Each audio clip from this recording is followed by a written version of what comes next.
عرض سلام و ادب خدمت تمام برادران و خواهران عزیز و گرامی قدرم. امیدوارم که هر کجا که باشین تن صحت و سلامت باشین. شما رو با برنامه ده قدرت و حقیقت خوش آمدید میگویم. امیدوارم که بتوانیم امروز یک برنامه خوبی داشته باشیم برای تمام شما بینندگان و هموطنان عزیز و علاوه بر این بتوانیم با یکدیگر تأثیر بگذاریم در مشکلات هایی که در جامعه میآیند و رفع مشکلات را با هم بتوانیم حل بکنیم. همدیران و هموطنان عزیز، همینطور که شما از رسانه‌های مجازی با خبر شدید، متاسفانه دیروز یک خبر ناخوش در جامعه تاجیکستان و جامعه جهانی به میان آمد که بار دیگر یک مشکلات قتل در زندان‌های تاجیکستان صورت گرفت. این بار اول های تاجیکستان قتل عام صورت میگیرد، ولی این بار باز هم یک مضحکه یا که اسپرتکلی که از جانب حکومت تشکیل کرده شده بود، باز هم زیاده از 5 نفر در زندان به هلاکت رسیدند. حالا اسم 5 نفر اونها معلوم گردید توسط پامیر دیلی نیوز که رسانه مردم بدخشان، و باز هم چندین اشخاص دیگر هم از خویشاوندانشان در این مناقشه، در این برنامه تحریزی شده از جانب حکومت کشته شدن اعلان کرده شد. همینطوری که ما و شما میدونیم حکومت دیکتاتوری امالی رحمانوف بارهاست با بهانه‌های گوناگون کاری میکند که گویا در زندان‌ها مردم دست به این و آن میزند و مردم را به قتل میرساند. اما ما میخوایم امروز همین مشکلات ها را کاملا بررسی کنیم و ببینیم که چرا در تاجیکستان در داخل زندان ها چون این واقعه ها رخ می‌دهد و به فاصله 2-3 سال بعد یک مناقشه و یا یک کشتار در زندان ها رخ می‌دهد و او توسط زهر دادن باشد، تیرپرانی باشد یا خنجر زدن کسی باشد، کله بریدن کسی را باشد و غیره. ولی از همه مهمترش آن است که در این واقعی که دیروز رخ داد چندین کارهای پشت پرده آشکار کرده شد که در کارهای در گذشته ها چنین حالت ها به میان نمی اومد. مثلا در سال 2019 وقتی که در زندان چندین نفر کشته شده بود، زیادی چیزها پنهانی کرده شد و حکومت خودش خیلی حریفانه این کار کرده بود که واقعا زیادی چیزها به نظر رسیده نمیشد. ولی امسال وقتی که این 5 نفر را عکسایشان به میدان آمد، در رسانه ها نشر شد، حتی در سامانه های حکومتی، در خبرگزارهای حکومتی، در سر یک نفر از همون شبکه یا اینکه کپکه های دولتی به نام اسلامی موجود بود، یعنی در سرش داشته شد، در اونجا نوشته بود با عربی همون پرچمیان ها. حالا سوالی از همه مهم که اینجا مردم را به شبهه در آورد این است که چگونه در داخل زندانی که در اونجا تحت شدید نظارت حکومت قرار دارد و هر چیزی که وارد اون زندان کرده می شود حکومت از اون باخبر است، چون این لباس های و پرچم و یا اینکه عکس های وارد زندان شده است، چگونه در یک حالتی خیلی کوتاه اونها توانستند تبدل لباس بکنند و بیان به میدان بیان و در مقابل همین مردم چیکار کنند؟ حمله بکنند. ولی این سوال مطرحه. ما همیشه کوشش میکنیم که از رسانه آزادی و دیگر رسانه هایی که نشر شده اند به سمت شما همه این را بخوانیم و با هم بررسی و تحلیل کنیم که چرا چنین واقعه ها رخ میدهد. همین مطلب در تمام رسانه ها نشر شده است. ما رسانه های دیگر را سر نمیزنیم، ولی امکان دارد که بعضی از رسانه ها را برای شما نشان بدیم. یکی از رسانه ها این رادیوی آزادی است. من این را به سمت شما پیشکش میکنم.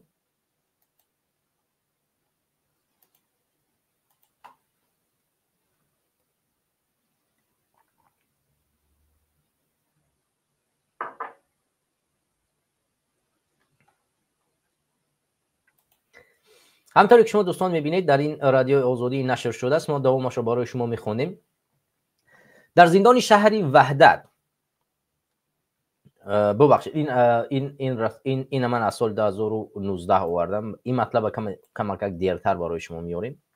ما مطلب بعدی را برای شما میاریم. این مطلب از سال 2019 هست که در روند برنامه باز هم برای شما این را پیشکش خواهیم کرد. خب این است.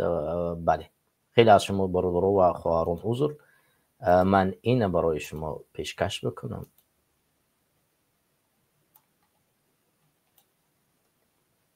این است، 1 ساعت پیش نشر شده است.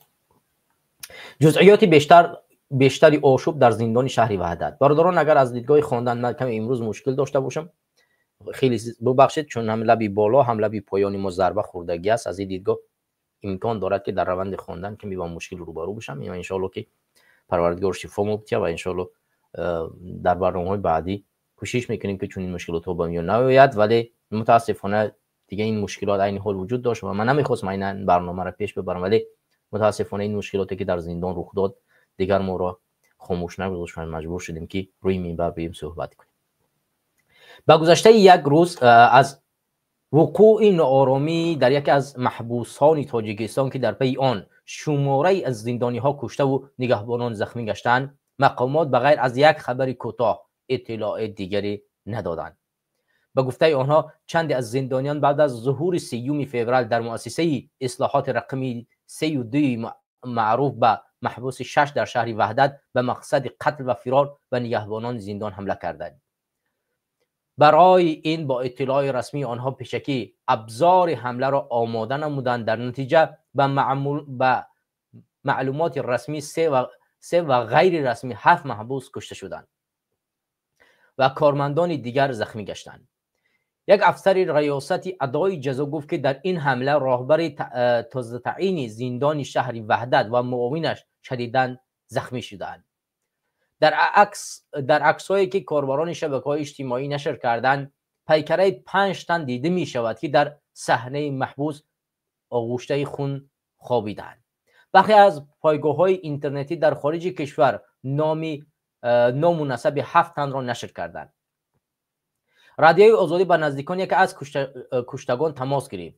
تصدیق شد که سهراب حسنوف ساکن ناحیه شمس‌الدین شاهین در این واقعه به هلاکت رسیده است. او در سال 2019 با اعلامیه جلب شهروندان به جنگ در قلمرو کشورهای دیگر به زندان محکوم شده بود. جسد سهراب حسنوف شب 3 فوریه به نزدیکان در جماعت سیرچشمه ناحیه شمس‌الدین شاهین داده شد. فوراً دفن گشته است. نزدیکانش با معاینه پیکر او دست نیفتند. جمالدین حسنوف که سال 2017 از افغانستان به تاجیکستان آورده شده بود، شرکت کننده دیگر آشوبی در زندان شهر وحدت بوده است که یکی از پیوندانش روز 4 فوریه به رادیوی آزادی گفت که جسد او را نمایندگان مقامات گراندند. یعنی شما اینجا ببینید، نمایندگان مقامات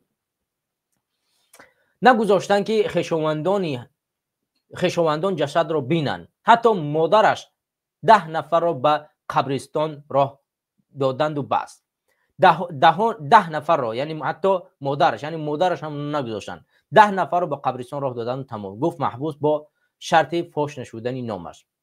درباره شرکت کنندگان دیگری آشوب معلومات دقیق نشده است. حالا تقریبا در 200 متری مؤسسه اصلاحات رقمی 3 در شهر وحدت پاسگاه کارمندان وزارت کارهای داخله تشکیل شده است. هیچ کس را برای رفتن به زندان اجازه نمیدهند.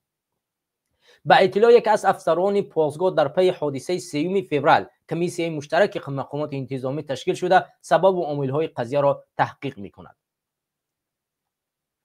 خب اینجا رادیوی آزادی یادآور شده است از سال 2019 که 21 کشته شده بود. بیا همین را ما یک بار دیگه ویدیوش از رسانه آزادی گوش بکنیم. با گذشت نزدیک به 1 شبانه روز از وقوع نارامی در یک از مباحث‌های تاجیکستان که در پی آن شماری از محبوسان کشته و نگهبانان زندان زخمی گشتند، مقامات بغیر از یک خبر کوتاه اطلاع دیگری درباره این حادثه نمی‌دهند. با گفته آنها چندی از زندانیان بعد از ظهر دیروز در اینجا در مؤسسه اصلاحی 3 کسر 2 معروف به محبس 6 سرریاست اجرای جزای جنایتی وزارت عدلیه تاجیکستان در شهر وحدت با مقصد قتل و فرار به نگهبانان زندان حمله کردند. برای این آنها پیشکی ابزار حمله را آماده نمودند. در نتیجه بنا به معلومات رسمی 3 تن و غیر رسمی تا 7 محبوس کشته، چند کارمند زندان زخمی گشتند. یک منبع به رادیو آزادی گفت یکی از رهبران محبس نیز مجروح شده، وضع 2 زخمی وزین ارزیابی میشد. در عکس‌هایی که کاربران شبکه‌های اجتماعی نشر کردند، پیکری 5 تن دیده میشد که در صحن محبس آغشته خون خوابیدند.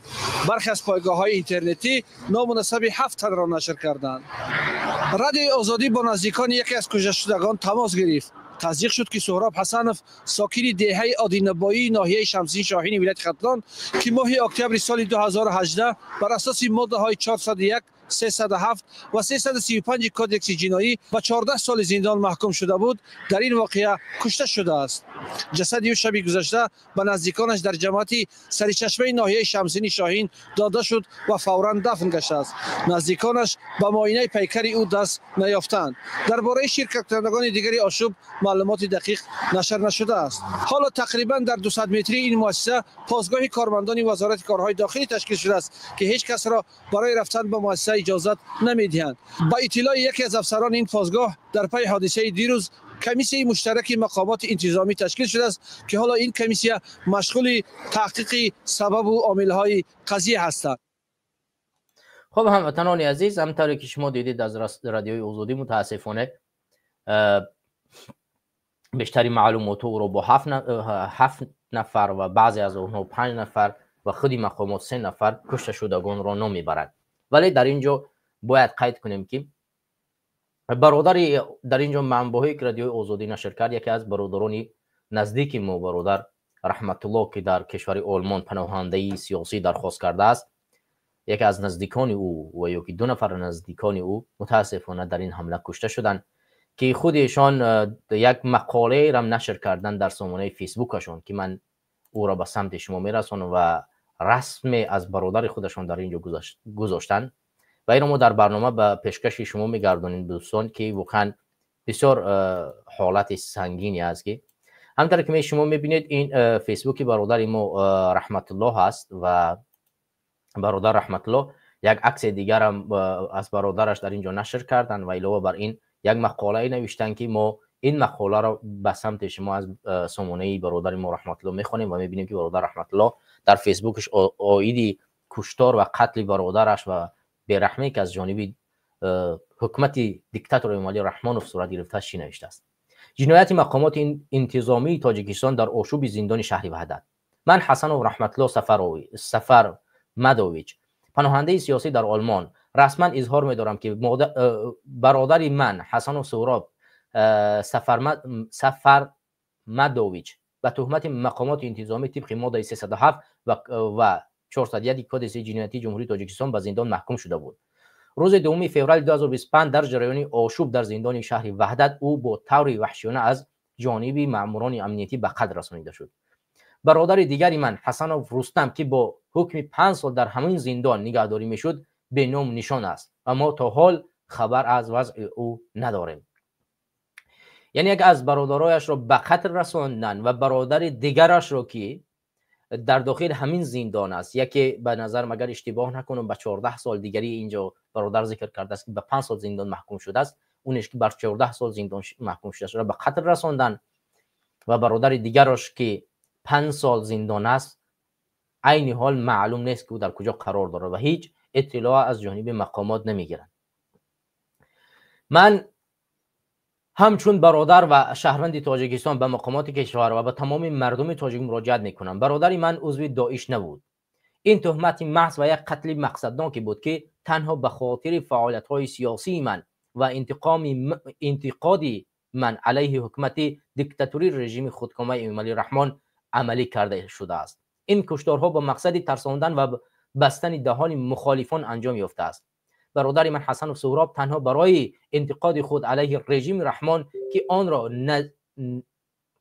نزد همصفانش بیان کرده بود زندانی و سپس به قتل رسانیده شد.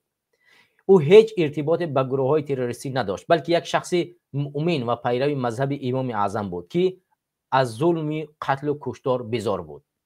من این جنایت مقامات دیکتاتوری امامی رحمان را محکوم می‌نمایم و از حکومت تاجیکستان طلب می‌کنم که ثبت‌های ویدیویی کامراهای نظارتی زندان را که در داخل مؤسسه نصب می‌شود به مردم پیشنهاد کنند. اگر رژیم رحمان این ویدیوها را آشکار سازد، پس معلوم است که آشوب یک حادثه ساخته و یک تروریستی آشکار از جانب مقامات انتظامی حکومت علیه محبوسان سیاسی بود. اگر این را آشکار کنند، من از جامعه جهانی، سازمان‌های حقوق انسان و کارپوس‌های دیپلماتی طلب می‌کنم که به این جنایت‌های ضد انسانی بی‌طرف نباشند و رژیم رحمان را برای این قتل‌های وحشیانه به جوابگری کشند. این حادثه از جانب یک جبردیده‌ای که برادرش در زندان، یکیش به قتل رسانیده شده است و برادر دیگرش متاسفانه ناپدید است و عین حال معلوم نیست که در چه حالت و در کجا قرار دارد. هموطنان عزیز،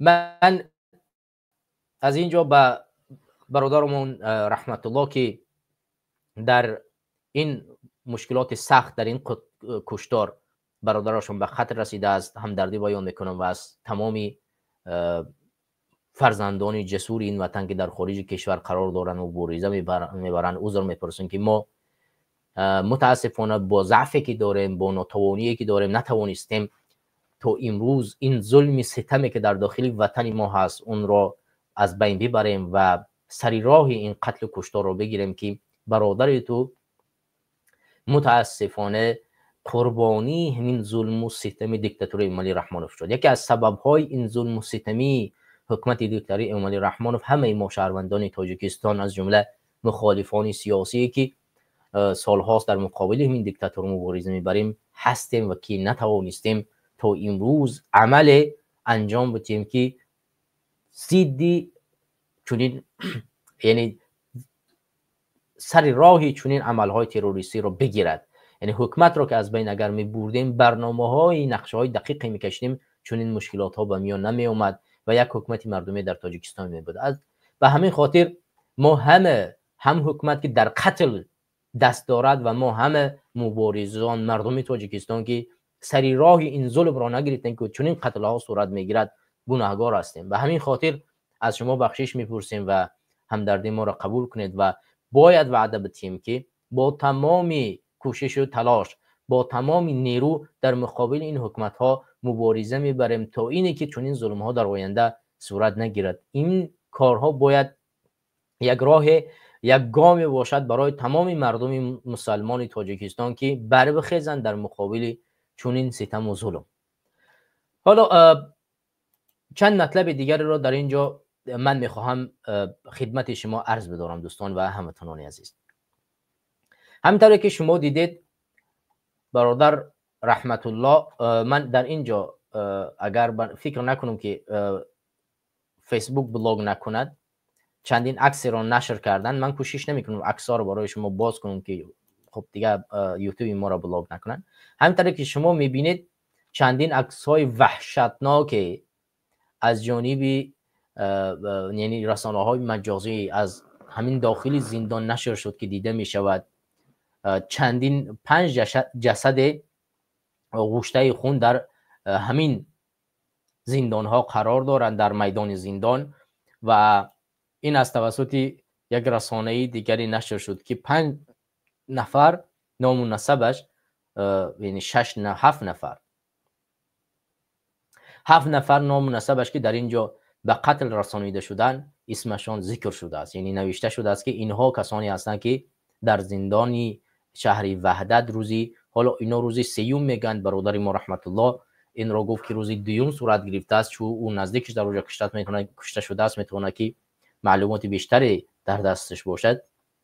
به همین خاطر هم طوری که شما میبینید در اینجا متاسفانه اسم 5 نفر گرفته شده است که این 5 نفر در مشکلات همین محبس از جانب دیکتاتور امالی رحمانوف کشته شدند. حالا بیشتری از رسانه ها در اینجا شرافدین گدایف یک مطلب دیگری رو نشر کرده است که وابسته به مشکلات هایی که در سال 2018 و 19 در مقامات تاجیکستان صورت گرفته بود به وقوع پیوسته است و اون این کارها رو با هم مقایسه کرده است. ولی ما برمیگردیم به همین گونه حادثه‌ای که در زندان ها صورت میگیرد. همونطور که شما میبینید این واقعی که در سال 2019 بازم صورت گرفته بود در زندان، متاسفانه در زندان شهر وحدت، همونطور که شما میبینید در زندان شهر وحدت شام 19 می چی واقعه رخ داد؟ آیا این آشوب بود یا نمایشی مقصدان یا که تلاش فیراز از محبس؟ تفشیات واقعی به کجا رسانیده است؟ خب یک چیز آشکار گشت که دریافت معلومات دقیق از داخل محبوس مشکل ترین کار است. آن هم درباره آشوبی که درباره اش صدها آوازه و گمان و تخمین پهن شده است. در این سمت گروه‌های مخصوص دادستان کل تاجیکستان این حادثه را تحقیق می‌کنند. یافته‌های خود را دارند. نزدیکان محبوسان نیز در این بین از پیوندان خود قصه‌های شنیدند. برخی از معلومات‌ها از زندان‌های فعلی و سابق گرفتیم. به هم پیوستنی پارچه‌های گوناگون شاید منظره‌های شب 19 می را بازسازی کند، ولی پیشاپیش باید گفت که قسم زیادی این معلومات را به طور مستقلانه و بی‌طرفانه سنجیدن، تصدیق یا رد کردن ممکن نیست. برای نمونه یک منبع آگاه به شرط افشا نشدن نامش به رادیوی آزادی در اصل نقشه آشوب را در زندان شهر وحدت ظریفوف نام محبوس آماده کرده است که این با اتهام عضویت در گروه‌های ممنوع انصارالله زندان شده است. 3 سال پیش از محبوس خوجند به وحدت انتقال یافته بود، ولی به او میسر نگشت است که آغاز بخش آشوب باشد.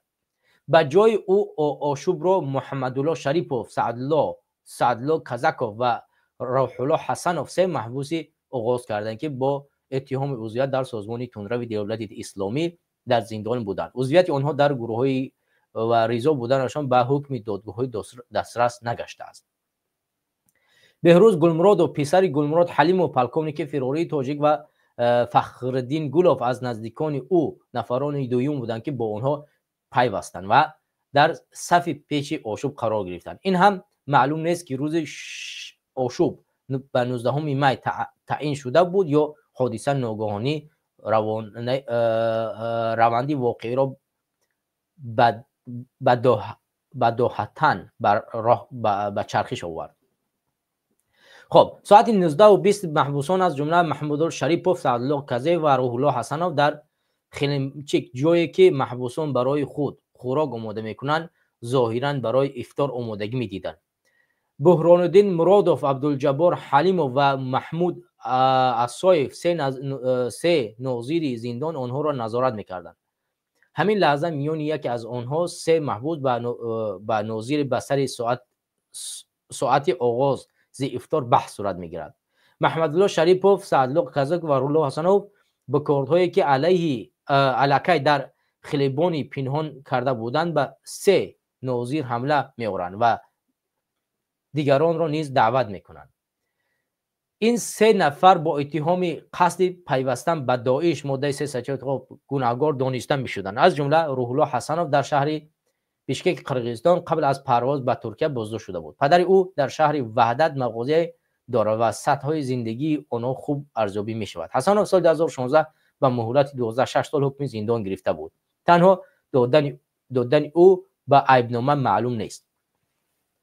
خب دوستان عزیز، ما این حالت رو زیاد نمیخونیم و همطوری که شما میبینید در اینجا خیلی زیاد توضیح داده شده است، ولی همین قدر ما میتونیم بگوییم که زیاده از 20 نفر در همین زندان در سال 2019 در ماه می متاسفانه به قتل رسانیده شده بودند و همین طریق معلومات های زیاد. ما اینه مثلا در گوگل بزنیم زندانی وحدت، مثلا زندانی وحدت و کشتار. خب مثلا اینجا میزنیم زندانی وحدت و کشتار، نگاه کنید که چقدر معلومات میارد. همطوری که میبینید رادیو آزادی خبر گزارش تظاهرات به تحقیق و عکس ویدیوهای گوناگون از تاجیکستان منطقه و خب اینا نگاه کنید.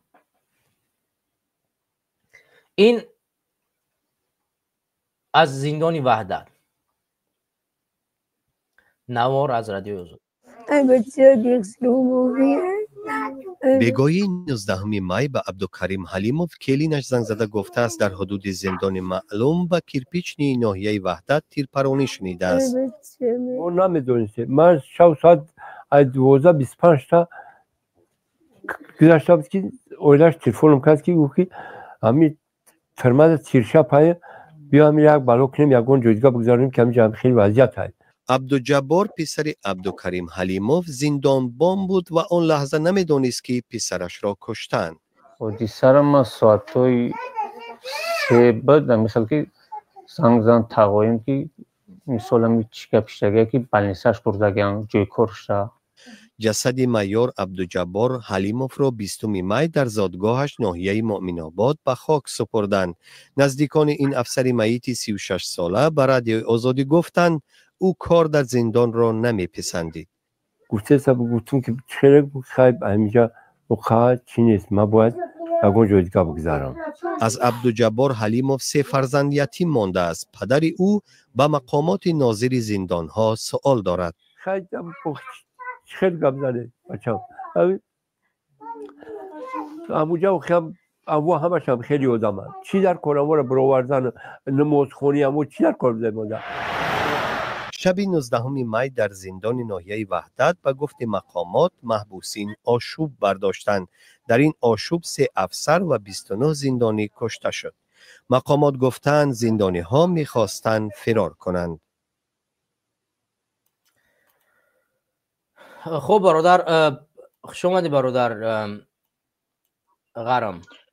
تنسیت شما باشه. اینجا ما چندین معلومات از برای مردم از همون واقعی که این سیوم بار است که در زندان وحدت چون این واقعه رخ میده. این بار اول نیست. علاوه بر این زندانی خوجند بازم چند نفر دیگر زهرآلود کرده بودند و او هم در 2 زندان شدگی بود.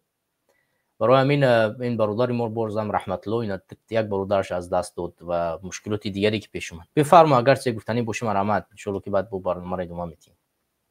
بله. خب ما در این قضیه اول سلام علیکم به تمام بینندگان برنامه و به شما.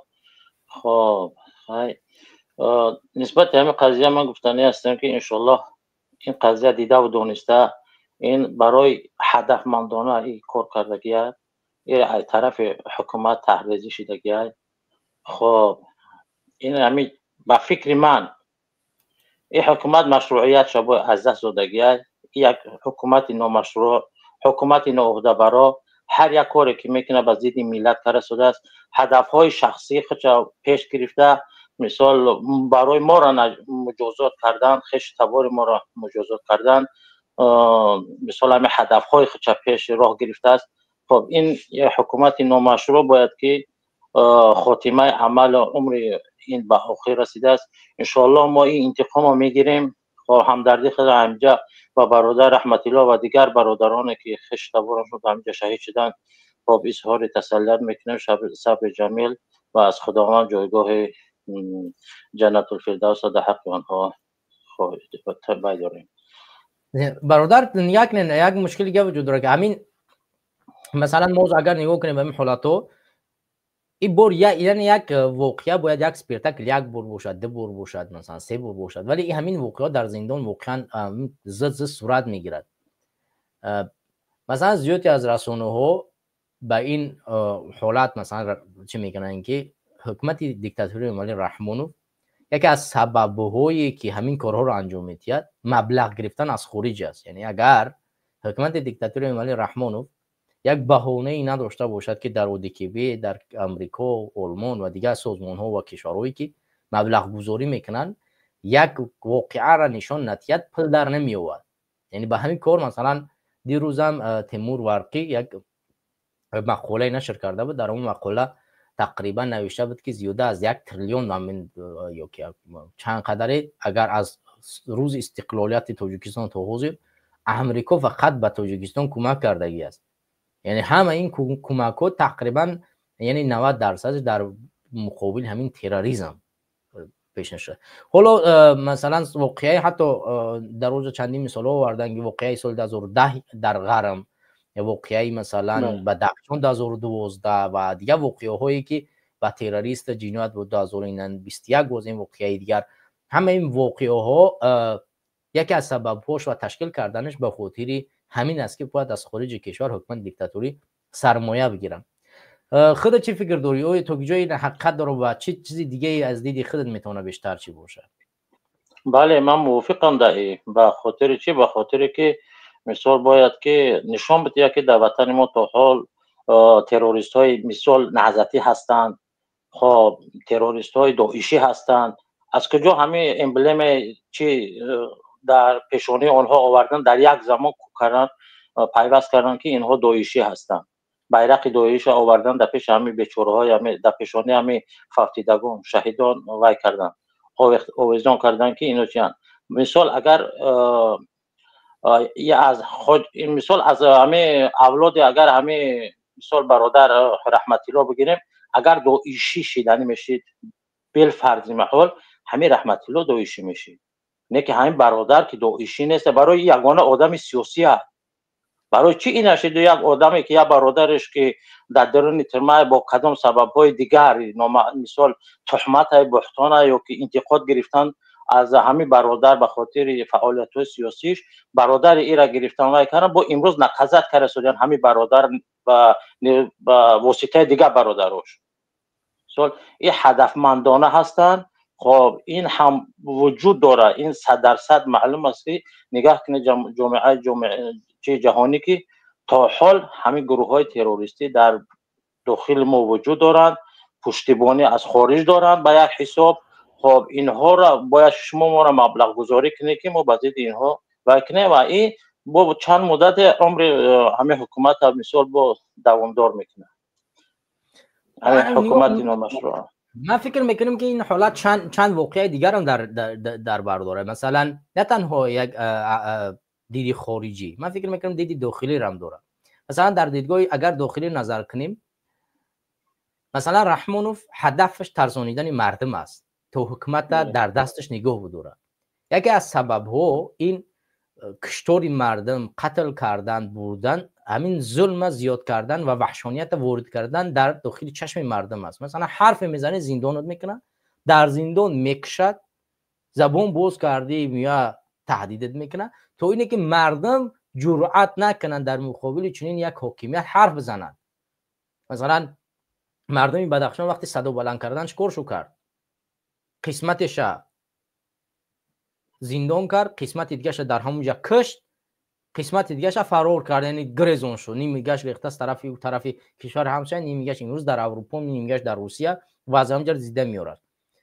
مردم غرب سال 2010 برمدن چیکار شو کرد؟ به قتل شو کرد. تو مردم بگه که مردم شما نمیتونه، با همونایش که حد میکن بوی قدر تحس و صدا بلند میکنن، میگیرن چیکار شو میکنن؟ زندانشو میکنن. ولی فکر نمیکنم مثلا ما حاضر باید در این حالات فکر میکنیم که باید بدید مثبت اون طرف نگاه کنیم که همین رحمانوف تو اون قدر ضعیف است، اگر چون این کار باشه که در یک زندانی که تو چگونه اجازت میدی، یعنی ضعف نباشه، در داخل زندان سلاح بدرارن، در داخل زندان لباس های مثلا داعشی بدرارن، تمام توانایی سلاح و مسلح گردانیدن باشد، پس تو حکمت نبوده، یگانه تو توانایی اداری نداشته. دیدی موسی، پس انقلاب کردن چون یک حاکمیت هیچ نیست. یعنی خیلی چیزی ساده است. وقتی که نتوانی مثلا سر رو یک درآوردن یک که مثلا داعشی را بگیری بر داخل زندان، در جایی که یعنی 10 دانه نظارت میگذره، بعد یک غذا با همون محبس یا یک لباس با همون محبس میرسه، اونم لباس های سیاه. از کجا لباس دختگی مثلا آماده کردگی داعشی داخل زندان میره؟ و در این شکی نیست که اگر ضعف نباشد چون این حالت ها به میان نمیآید. پس اگر حکومت این کارها را هم چون یک اسپکتاکل آماده نکرده باشد، در اینجا ناتوانی و ضعف و رسوایی همین حکومت است که به عمد ناتوانی همی خب بگذار که زندانی ها را بیا که با گفت اینو جنایتکار، یک قاتل و فلان بیسمدان، ولی همین زندان بانویی که سربازایی تن، خدمتگارایی تن، همینا به قتل میرسن. اصلا حوز ما زندانبان موندیم که اون 3 فرزندش مثلا صغیر موندن کشته شد. اوی صغیرای همه حکمت تامین میکنه با یگون چی؟ اصلا برای همین میگم که یعنی اینجا مشکل اصلی در همین جا است که حکومت اگر سپیرتکل بازی نمیکنه در این جوره باید ما به جامعه تاجیکستان به جامعه جهانی باید مقاله زیاد به تمام زبان‌ها بنویسیم که اگر حکومت در اینجا بازی نمیکند پس باید برای کسانی که در همینجا قتل شدن مخصوصا حتی این زندانبان ها و فرزندان اینها باید چیکار کردن با تمام چیزا تعیین کرده بشوند ببینن که خب جوابگو باید باشه که وقتی که تو زندان نگاه کردن نمیتونی در زندان تو سلاح میدرارد. بله میتوان گفت که یا عاملش باشه یا عامل است که مثلا نکی یک کارو هدفمندانه شدگیان ایرا اینمی عقل منطق همه را قبول نمیکنه که مثلا این حکومت در درون اونجا ضعف داشته باشه. نه این هدفمندانه مثلا همه راهبرای کارکنان قدرتی این کار کردگیان با سفارش امام علی رحمانی که با سفارش یتیموف این کار شدگیان در این حد اینها دست دارن. خب این کار هدفمندانه شدگیان. یکم همون ورسیه یکم گفتی از خارج پول گرفتن یا که به سر قدرت باز در ماندن همه یتیموف. سوم که خب چشم مردم ها ترساندن. چهارم که انتقام گرفتن برادران مبارز از برادران مبارز انتقام گرفتن نسبت با برادران خودشون. چند تا وای دارم که اینها در عموم همش جنایت نابخشودنی. حالا مردم ما بسیار ضعیفند در همین گونه حالات ها، در همین گونه مشکلات هایی که با وجود می آید واقعا یگون طرف نمیگیرن، اصلا خاموشی را اختیار میکنن نمیرن. چند مخالفی که فقط در اینجا سر صدا بلند میکنن همین قدر. از الان سال 2000 چند بود اینترنت هم در تاجیکستان گران کرده بودن، بعد رحمان گویا با امضای خودش ارزانش کرد. وقتی که همون اینترنت ارزان قیمت کردن همه مردم ویدیو کرد دیاتش بومه در استرویکا تایا پا لباس دریدگی در گریه و فیغون که من به همسرم چقدر دیگه گپ میزنم. وقتی که به مال یک انسان ضرر میرسه بعد میدیدیم که یعنی مردم میبرمدین گپ میزدین، یعنی واکنش نشان دادن و کار کردن که همون اینترنت گران نشید. هم بلاگر اسلاگر حلاگر همش اومدن گپ زدن. عین حال وقتی که یک انسان بیگناه قتل کرده می شود مردم خاموشن. پس ما مردم همه در همین گونه قتل گناهگار نیستیم؟ فردا ما جوابگو نیستیم که در پیش چشم ما مثلا همین انسان ها را بیگناه کشتن ما خاموشی را اختیار کردیم؟ میدانستیم منطق قبول میکرد که همین بازی است، بدون گناه اینا را کشتن، با خاموشی را اختیار کردیم. بله 100%. خب برادر گرامی انشالله موفقیت کار انشالله با در برنامه اگر شرایط باشه انشالله اشتراک میکنیم. خب ما در حالت کار رفتن هستیم. خب بله خب در امان خدا. خب هموطنان میگردیم به همون رسانه‌ای که ما در گوگل زده بودیم و نگاه میکنیم در گوگل واقعه هایی که رخ داد، آشوب هایی که رخ داد. نگاه کن همه همین وابسته به زندان وحدت است.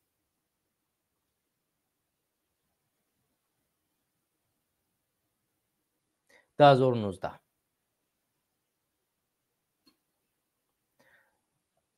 بیا که همین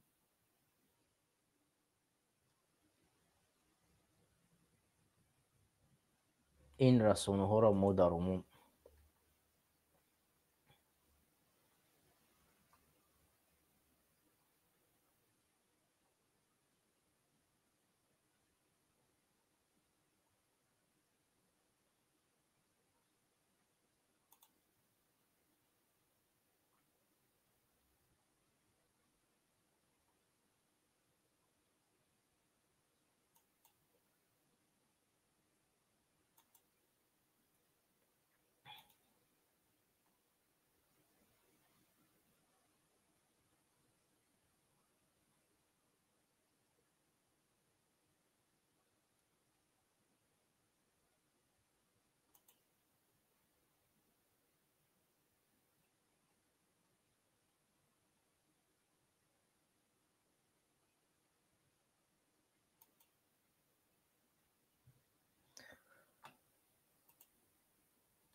در اینجا بازم راجع به کشتاری مردم در محبس صحبت کردن. اینجا 28 نفر محکوم شدن به عیبنامه کشتار. در آشوب زندان شهر وحدت که آخرین مهمه روی داد 32 نفر به شمول 3 زندانبان به هلاکت رسیدند.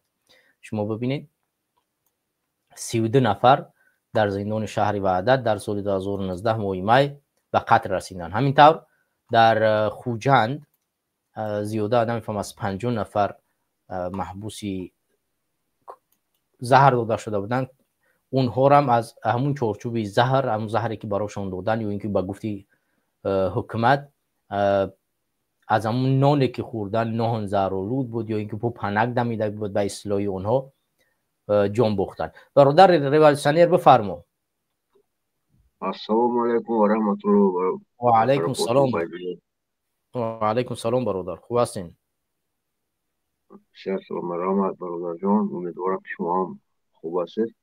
این سال پیروزی است. البته امام رحمان خودش گفته بود که با خون آمدم با خون میرم، من خونریزی سر شد. 5 سال خونریزی شده است که با اوج آمده شده است خونریزی. او خودش سر کرد خونریزی را، ما سر نکرده. او خودش سر کرد، با خون آمدم با خون میرم گفته بود. اون وقت فرشته آمین کرده بود انشالله همین کار میشه. برز خونه را من آش تنت شود، آش خون آدم خوردم تو اشکم سر میشد، بخور همه را، خون همه ما را خورد. با خون آمدی با خون میره. آنها پستین روزهای است آمدند، لیکن ما این کار را نمی کنیم. اگر من دوست 3-4 تا آدم گفت که بیا تیان سر کن گفت، من میدونم چیکار کردن از همین روسیه، میدونم چیکار کردن. اون طرف هم خون میرسد، این طرف هم خون میرسد، لیکن من نمیخوام. او خودش خون خوره، خون خورده روا با خون خورده اومدم با خون خورده میرم. گفته بود خودش گفته بود آخه این گپا، من گفتگی نیستم این گپ ایدهون خودش برآمده بود پدر نرسد. با خون اومدم با خون میرم. 10 سال پاوزه کرد یا 12 سال پاوزه کرد و با گشت خون خوری را سر کرد. از 2015 سال از 2012 سال با سر کرد خون خوری را. با خون اومدم با خون میرم. گفتش این معنی همین است. خوردن چقدر میخوری همه اونها شهید میشن، میلیون فویز. خود اونها نمازخوان بودن یا نمازخوان نبودن فرقش نیست، میلیون فویز شهید شدن چون که خون اونها را تو خوردی. توی اژدهاری نمیدونم شیر شیطان خورده کلام شده که خون اونها را خوردی. برای همین برادرها خود ما چیکار کنیم؟ من پروگرام دارم که همه رواد، همه تاجیکستان را است. کسی که نمی رود او دشمنی ملت است. او وطن دوست نیست است. کسی که وطن دوست است، کسی که ملت خود را، پدر و مادر خود را، وطن خودش را دوست می‌دارد باید حاضر رود. اگر نرود میبریم شه، نرود پس نوشید همین خیلی میکنیم. روس‌ها را هم خیلی چندرک میمونیم. روس‌ها را که مجبور کرده همه ایما را راجع میکنه از اینجا. روس‌ها را چندرک میمونیم که ما را روی کند اگر بنغزی نرویم. برای این پروگرام ما کارهای امامعلی را دستگیری میکنیم. ملادیس امامعلی با خون آمدن با خون میرم گفته بودی، من خود سر کرده خون ریزی را انکنون ما میرویم برای یاردن، برای کمک کردن برای توکی، برای رفتن است. برای خونی من نکاره پجاست بگیر بخور. این کار ما باید همه کسا دستگیری کنیم. همه معنی سری هر یک آدم با هر خیل فکر میباید. اگر او دیسیپلین مبارز باشه هر خیل فکر خیلی که در معنی فکر است، اون فکر تو رزولتات نشون ده. کاری که میکنی بکن، چیزی که از دست میاد بکن. لیکن حداقل هم خودت دپورت شو اینجا، هم غیر از خودت باید 10 نفر دیگر دپورت کنن. چی کار میکنی بکن. کاری نقص میکنی، کاری بد میکنی، همش در پیش الله هست. لوبای کار بکن. برای دام در چرک رسوایی کو بدرو برین در تاجیکستان با پیش نویس.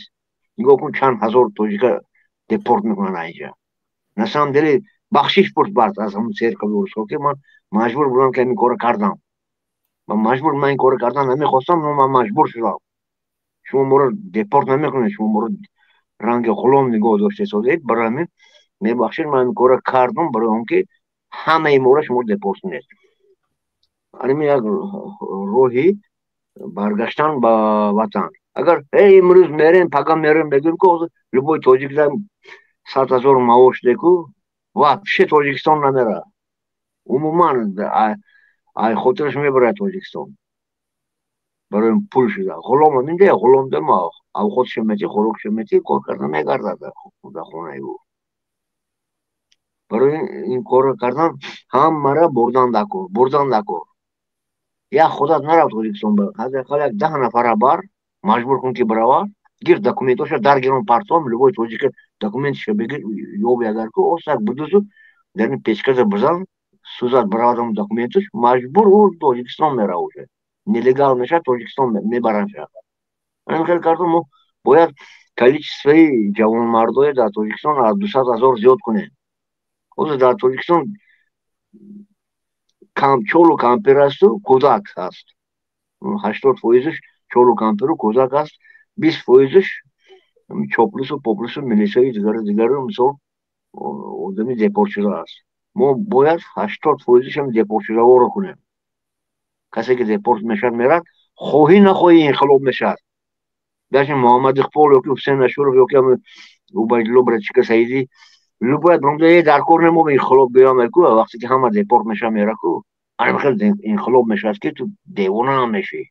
خیلی که سیل نیاشیزه نمیبیاد کو وقتی که بارونگری سخت میشه سیل میبیاد کو انا خیلی سیل میبیاد. انقلاب هم خیلی سیل ایونه پروسه سیل از بالا به پایان میاد که این سیل انقلاب از پایان به بالا میره. فرقش نیست. خواهد پایان میرد خواهد بالا میرد خواهد جقده میرد همه جورا. برای ما باید همه را از روسیه دپورت کنیم. راست که با خواهش خودش با نمیدونم ننگ و ناموس ندارد که خودش رود او را ما باید بریم. برای همین برادرها همه کسی که هم یکون کار از دست میبیاد رقم مرا دید التماس محمد اقبال هم کرسی حسین اشور هم کرسی نامبر مرا میدونه. چرا من برای من میدونم چه خیلی پرکاز دادم. من نمیگم که آدم اورسا را کشیدن که شب دپورت شدن. نه من میدونم چه خیلی کارا کردن نکار. همه 100%. همین خیلی میکنم که تا ماه مارت اونجا مارت نزدیک آمده سیرو خود نه تا ماه مارت 200,000 دپورت میشه. تا ماه اپریل 300-500,000 دیگه ممکن 400,000 دیگه دپورت میشه. انا این راهی کار ما این میکنیم که میگردیم که 10 سال دیگه میگم هیچ کار نمیتونیم. ما باید مردم رو بریم. وقتی که امام رحمان مردم رو گوسپند کرد رنگ گوسپند و گوسپند یک دامرد باید سور کرده برد اون طرف دره نه اون طرف دره برد. گوسپند خودش عقل ندارد که اون طرف رام علف بسیاره اون طرف رام علف کم ای این گپ معنی ندارد. گوسپند اون یک دامرد دکور بریم هر یک تیمون دامرد شویم. اون باید سور کرده رویم همین گوسپند را یکی همون گوسپند رو منم یکی همون گوسپند رو منم هستم. اگر خیلی گرم اگر روی پیش در پیش خداوند اگر من یکی از همون گوسپند هم رنگ گوسپند اومدم مهاجر شدم. من 23 سالگی که مهاجرم از 2003 مهاجرم 2003 ماه فوریه اومده بودم. مهاجرم میرم میبینم رنگ گوسپند شغال نمیدونم تیم چی میرم 2 ماه میستم بسیارش 2 ماه و 13 روز ایستاده بودم کارون وقت. بعد از کرونا ویروس رفتم یک 2 ماه ایستادم. سموم بسیار بود که رفتم 2 ماه ایستادم اومدم بعد از کرونا ویروس بعد از گرنس ها ایشون. اون وقت پیش یک هفته میایستادم میآمدم 5 روز میایستادم میآمدم. بعد از کرونا ویروس یک بار رفتم اومدم دیگر نرفتم. من فهمیدم که مردم باید سور کردن در کار اینجا. فهمیدید؟ مردم بردن در کار مردم دعوت کردن در کار البته نه که توق نیست دعوت کردن یگان گران توق نیست مردم بردن در کار. مثلا 1000 تا گوسپند داره گوسپند رو بیار اینجا علف بسیار بکن نمیبیاد او گوسپند اینجا نمیبیاد نمیفهمد او گوسپند میره خیلی سور کردن میبیاد که اینجا علف بسیاره بخورن علف ها. یعنی خیلی تاکتیک ما باید گذارن اویست مرحله با مرحله. ببخشید اگر خط رو زده باشم احتمال نباش تماس ان شاء الله نه مشکل گفتم وای میبخشید نمیگم زنده باشین دیگه شنیدین حرفتون به شما شنیدن حرفتون ان شاء الله تماس بزن در روم بعدی سلامت باشید سلام علیکم توجیک بفرمو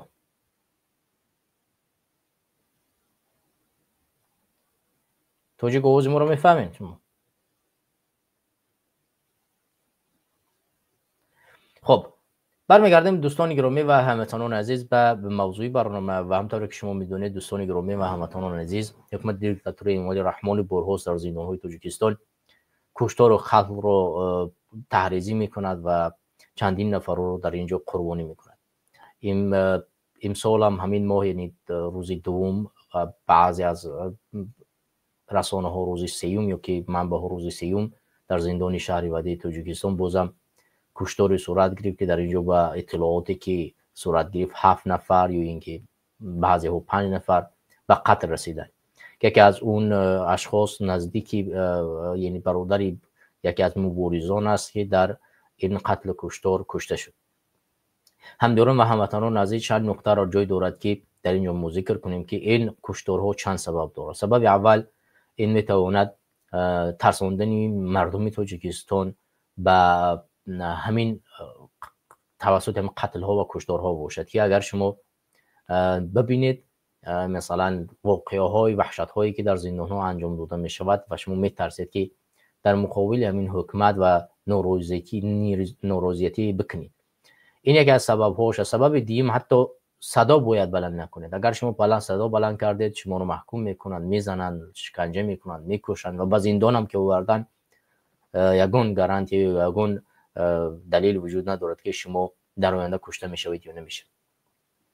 سبب دیگرش دوستان و هموطنان عزیز توجه یعنی جلب کردن جامعه جهانی به واقعه های داخل تاجیکستان است. همونطور که شما میدونید امسال پرزیدنت نوی ایالات متحده آمریکا با کار پیوست و کارش را آغاز کرد. اگرچه در سال گذشته در انتخابات پیروز شده بود دونالد ترامپ و امسال از ماه ینور پرزیدنتی خود را آغاز کرد و در برنامه هایی که ایشان دارد تمامی گراند هایی که به کشورهای مانند تاجیکستان هم مسئله پیشنهاد کرده میشد این گراند ها را کم کرد و یا که کاملا از بین بود. این باعث گشت که بیشتری از کشورهایی که به گراند ها نیاز دارند و اون پول ها را باید بگیرن باید برنامه ها و اسپکتاکل‌هایی را انجام دهند که توسط این برنامه ها بتوانند این کشورها را چیکار کنند جلب خودشون کنند. یک از اسپکتاکل‌ها باید کوشش کرد که در کشور خود تروریست رو معرفی کرد که در کشورهای ما تروریستی موجود است و ما باید در مقابل چنین تروریستان مبارزه ببریم. بیشتر کشورهای گراندهنده یا اینکه کمک کننده اونها دلایل میخواهند و باید تحقیقات چنین گذرانده شود که برای تو پول بدهند. یعنی در اساس حرفایی که خودت میزنی با چندین دلایل هایی که اینها فلان نفر رو کشتن، فلان واقعه ها در فلان سال صورت گرفت و ده ها واقعه رخ داد که باید من در مقابل مثلا تروریسم مبارزه ببرم و از کشور پول طلب میکند و حکومت دیکتاتوری امالی رحمان هم چنین یک واقعه ها را رخ میدهد و کوشش میکند که باید امریکا، اروپا و هر کشور دیگر و هر سازمان، هر بانک دیگه که میخواهد پول و مال سرمایه گذاری کند چیکار کند؟ اونها را جلب خودش بگرداند. همینطوری که گفتیم در سالهای اخیر یعنی از سال استقلالیت تا امروز حکومت دیکتاتوری امالی رحمانوف زیاده از $1 تریلیون از امریکا فقط از امریکا کمک گرفته است. حالا ما اگر حساب کنیم از دیگر بانک ها از دیگر کشورهایی که به همین حکومت دیکتاتوری امالی رحمانوف کمک روان کردن شمارشون به حساب است. بر اساس همین ما باید این نقطه ها را به سازمان های جامعه جهانی برسانیم که امروز روزی است که شما جامعه جهانی و مخصوصا امریکا و اروپا و دیگر کشورهای اول قدرت که وقتی که با یک کشور دیکتاتوری به مانند تاجیکستان کمک میکنید، ما نمیگوییم که شما کمک نکنید، کمک بکنید، ولی مستقیما با جامعه شهروندی همکاری کرده و با اون مردم مظلومی که در داخل وطن ما و شما قرار دارند کمک کردن با ظالمین، این عاقبتش همین میرسونه که با پولی مالی که شما کمک میکنید عاقبت همین مردم مظلوم تاجیکستان کشته میشوند، چون آنها با یعنی حکومت دیکتاتوری امالی رحمانوف به خاطر پول، به خاطر مال همین مردم را به قتل میرسونه. ما از شما طلب میکنیم که در برابر اونی که کمک میکنید از حکومت دیکتاتوری امامی رحمان دلایلی اثبات کننده ای بخواهید. فقط نمیشود که در یک زندان 4 نفر را کشتن و قتل رسانیدن آیا شما بیایید به حکومت دیکتاتوری امامی رحمان رو در تاجیکستان تروریست است شما کمک کنید؟ آیا شما میتوانید دلایل اثبات کننده ای را پیشنهاد بکنید، یعنی بخواهید از ایشان که مثلا کامراهای نظارتی داخل زندان رو برای شما پیشنهاد کنند که در داخل زندان چه واقعه رخ داد و ده ها دلایل دیگه ای. و اینچنین از سازمان ملل و دیگر سازمان‌های جهانی طلب میکنیم که چون این واقعه ها را بررسی کنند و تحلیل کنند اگر عاید حقوق انسان و موقع انسانی در داخل وطن ما در داخل تاجیکستان شما میخواهید کاری انجام داده شود، مرحمت بروید تهیه بکنید، تحلیل بکنید، تشخیص بکنید، یک دلیگه را ممکنه یک نمایندگی را ممکنه به تاجیکستان و برن از داخل زندان های تاجیکستان دید بکنن و ببینن که در داخل زندان ها چی میگذرد. مراجعه دیگر به مردم تاجیکستان داریم که مردم تاجیکستان در این حالت هایی که به میان میآید باید زیرکی خود را از دست ندهند و باید به هر یک مشکلاتی که در جامعه تاجیکستان رخ میدهد و صورت میگیرد به تفاوت نباشند. به تفاوتی ما و شما مشکلات را باز هم بیشتر و بیشتر میکند، قتل ها را زیادتر میکند و ظلم زیاد میشود که تاجیکان در عرصه همین بین المللی اسمشون پستر میشود. شما فکر میکنید که همین واقعه هایی که در زندان ها صورت میگیرد فکر میکنید در عرصه بین المللی ضرر به ما نمیرساند؟ 100% میرساند. یعنی عبروی پاسپورت، عبروی کشور میرود که اینها یک تروریست هستند، نه در داخل و در خارج. همطور که در کروکوسیتی نام اسم تاجیکستان، در گرمانیا نام تاجیکستان، در افغانستان تاجیک دستگیر کردن، در ایران تاجیک دستگیر کردن به جرم تروریست داعشی و فلان بیسمدان. همینک حکومت تاجیکستان هم دیکتاتور از همین حالت استفاده میکند که این داعشی در داخل وطن من هستند. یعنی متهم کردن ما به داعشی با اسم این و آن، این ابرو و شأن شرف تاجیکستان رو در عرصه بین المللی پس میکند که با ما و شما هیچ انسان هیچ کشور اعتماد نمیکند. با این سبب ما شما نمیتونیم سفرهای آزادی داشته باشیم که تجارت‌های خوب در جامعه جهانی داشته باشیم، چون توسط تجارت با ما مثلا محدودیت جوری کرده می شود که ما رو نمیتونیم مثلا برنامه و نقشه داریم که میتونیم اون رو عملی بکنیم و یک کشور و یک سرمایه گذار وقتی که میبینن ما و شما از تاجیکستانیم و تاریخ را میزنن میخورن یک تاریخ کوتاه که و میبیند که اینها فقط عاقبت چون یک تروریست و فلان بسن. البته این انسان ها نمیخوان که نامشون بچه کشیده بشود به ساحه تروریسم و همین خاطر از همین ملت از همین کشور خودداری میکنن. به خاطر همین شما به تفاوت نباشید. تفاوتی به تفاوتی شما باعث میگردد که حکومت دیکتاتوری رحمان بازم ابروی شما رو پستر میکنند، در ذلت شما رو قرار میدهد و عاقبت همین خیل رفتن میگیرد و پستی به شرفی این واقعا برای ملت ما، برای مردم ما نیست. نباید ما و شما این حالات رو بپذیریم. بازم این کارهایی که انجام میدهد برای ترسناکی شما، برای وحشت کردن شما نباید وحشت کنید، نباید از مرگ ترسید. مرگ امر الهی است و هر لحظه امکان دارد ما و شما هلاکت ما میتونه سببش مثلا یک قتل در زندان باشد، میتونه در بیرون باشد، مثل مرحوم عمر القواتوف که در بیرون شما رو به قتل میرسونند، میتونه در یک بیمارستان یک مریضی گذاشته میتونه شما رو متهم میکنن، تهمت میکنن به یک مسئله مثل که در کروکوسیتی کردن میبرن 23 سال زندانتون میکنن و در اونجا به هلاکت میرسه. یعنی مرگ خودش امر الهی است و به هر چیزی که تقدیر شما نوشته شده است با اون شما میگذرید. این اون در دست ما و شما نیست. به همین خاطر ما و شما نباید از مرگ بترسیم و به خاطر آبادی و آزادی مردم تاجیکستان و کشور تاجیکستان باید مبارزه ببریم و اگر میخواهیم شرفمند باشیم، اگر میخواهیم پیشرفت کنیم، پس باید مبارزه ببریم. دیگر راه بازگشتی نداریم، دیگر راهی بجز مبارزه در مقابل همین حکومت دیکتاتوری نداریم. یعنی بیستید و به تفاوت نباشید، در هر قضیه رخ میدهد فکر نظر خود را بیان کنید. اگر انتقادی گفته نمیتونید، حد امکان ناراضیتی خود را بیان کنید که این حالتهای وحشتناک است و باید حکومت دیکتاتوری امامی رحمان این حالات را بررسی کند، حد امکان نوارهای را چیکار کند برساند. ما حتی تا اون درجه را به تفاوتی را در جامعه تاجیکستان میبینیم که یک هموطن ما در فدراسیون روسیه به هلاکت میرسد وقتی که او را به تاجیکستان میبرند به خاطر آوردن فرزندی یعنی مردهش از روسیه، مادر از حکومت تشکری میکند. به جای اینه که سوال کند که چرا فرزند ما در خارج کشور به هلاکت رسید، کی فرزند ما را کش، یعنی این بی‌تفاوتی دلایل چی میکند؟ دلایل آن میکند که ما و شما از امور سیاسی کشور دور رفتیم. ترس وحشت ما رو اونقدر غضبه کرده است که ما این چیزا رو در نظر نمیگیریم و همه این باعث میگردد که بدتر و بدتر میشود. همین برادر توجیک چند بار شید پیوست میشن. برادر توجیک گپ زنه اوضاعتون میان.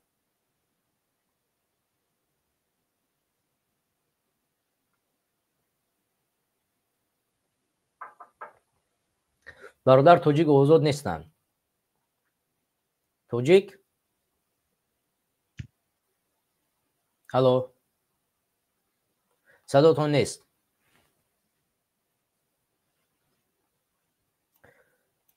توجیک هم بازم صداش نیست. برادر یا برادر توجیک کیا برادر صداتون نبود؟ بله بله صداتون اینا اومد. بله باز گم شد صدا.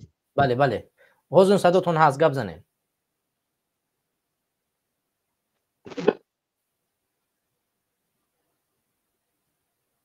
الو بازم آوازشون نیست.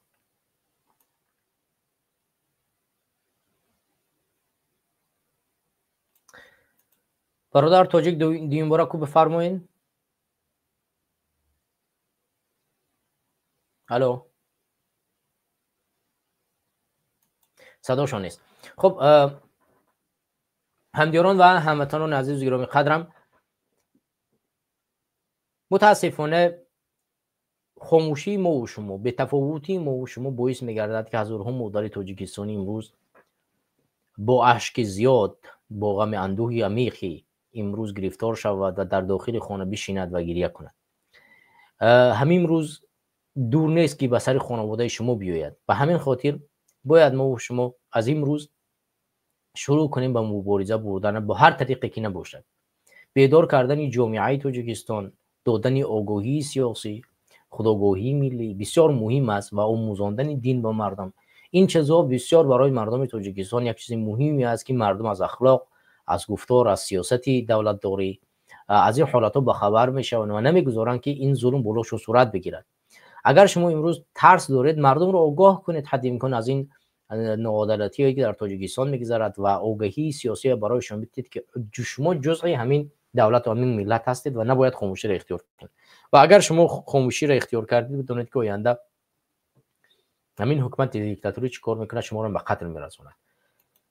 برای همین من وقتی شما را زیاد نمیگیرم هموطنان و همدیران عزیز و گرامی قدر، چون من همیشه تصمیم میگیرم برنامه‌ام طولانی نرود و زیاد از 1 ساعت دوام نکند و علاوه بر این من خودم امروز مریضم و مشکلاتی یعنی حرف زدن و روانتر که شما میبینید آب زیادتر می‌نوشم و لبام ضربه دیدن نمیتوانم صحبت زیاد کنم و انشالله که برنامه بعدی کوشش میکنیم که اگر این هفته بتونم فرصت پیدا شد یک برنامه دیگه تشکیل کنیم و اگر که فرصت نشد بازم روز سه شنبه بعدی در برنامه قدرت و حقیقت در حضور شما بازم قرار میگیریم و صحبت خواهیم کرد و از تمام برادران و خواهرانی در برنامه اشتراک کردن تشکر میکنم و دیگه برادرانی که میخواستن اشتراک کنند و یا اینکه وقتی برنامه ما کوتاه بود و یا اینکه آنها وقتشان کم بود ما عذر میخوایم و انشالله که برنامه بعدی هم بازم شما رو منتظر میشیم.